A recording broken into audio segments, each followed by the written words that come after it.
So I would say to young folks, don't be in a state of denial of the racism and sexism, but don't let that block you. Don't teach your children that you have to be twice as good as a white. That's an awful thing to teach a child. That's like saying because you're black, white.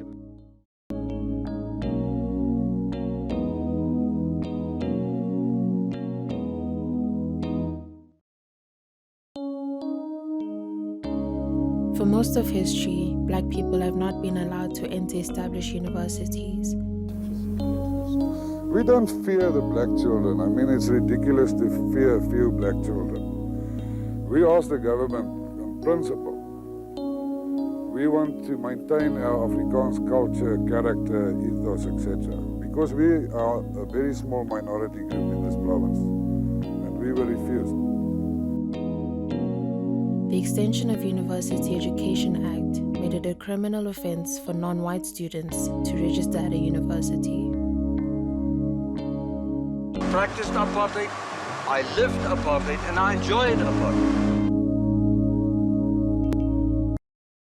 I mean, things definitely got better.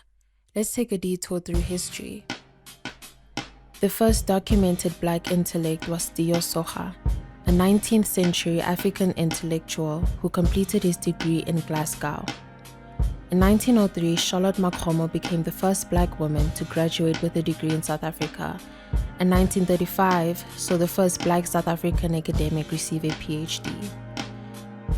The University of Fort Hare was the first South African institution to allow non-white students to study in 1951.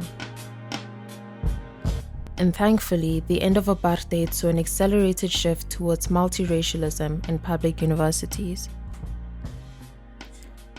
There has certainly been an increase in enrollment for black people in the last 29 years. However, the amount of black students who successfully complete their course and graduate is alarmingly low. Yeah, bro, black students naturally have it hard. Like, while growing up, I'm told, it would say, first of all, you're black, which means you're starting at -1 in life. Second of all, you're African, which means you're starting at -2. So being black and African is different, bro. You don't get as much opportunities. You don't really have a really strong moral background or strong financial background. Most black people are fighting different financial backgrounds from, like, per se, white people. Most white people, or we've been told or learned that white people have it easier than us. Although a lot of students can relate to this view, not all would agree. I don't really see much of a difference. Maybe I'm just oblivious, but I feel like we do get the same, same opportunities, treatment. But yeah, I wouldn't know because I haven't really experienced it like that.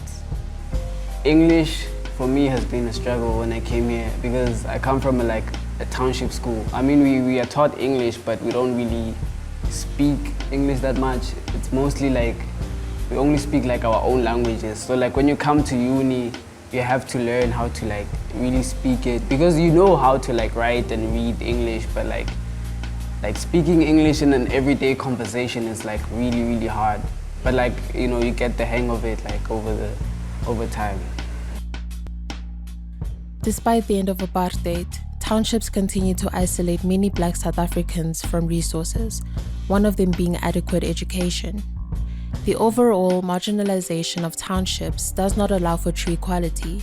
Overcrowding in classrooms and the state's negligence to some public schools has resulted in a large number of black students not being adequately ready for tertiary learning. I feel like, first of all, it's like the education system. I feel like public schools, it's very, it's a leap from being in a public school to varsity. Like, I feel like it's a huge leap because I think the standard of our education system, especially like public schools, is not really that high because we struggle when we come to varsity. Okay, my experience also leads back to funding. White students, majority of them, they're self-funded. So when it comes to registration, they can register in time, while us black students have to work. We have to do a lot for us to be financially unblocked to register. Okay, there's a good and a bad part in university. Financially, it's been really bad because, hence, I've been saying this whole interview, I'm an international student. As an international student, you're required to pay 30% of your fees. And that's like really hard to come up with, as I'm funding myself somewhat funding myself.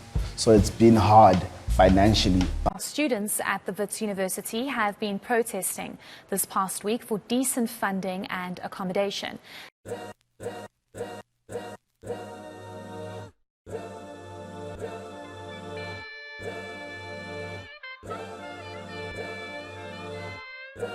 The issue of funding in university has been a perpetual challenge for black students.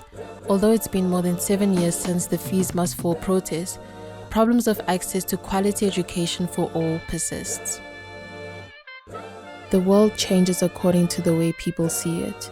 And if you can alter, even by a millimeter, the way people look at reality, then you can change the world.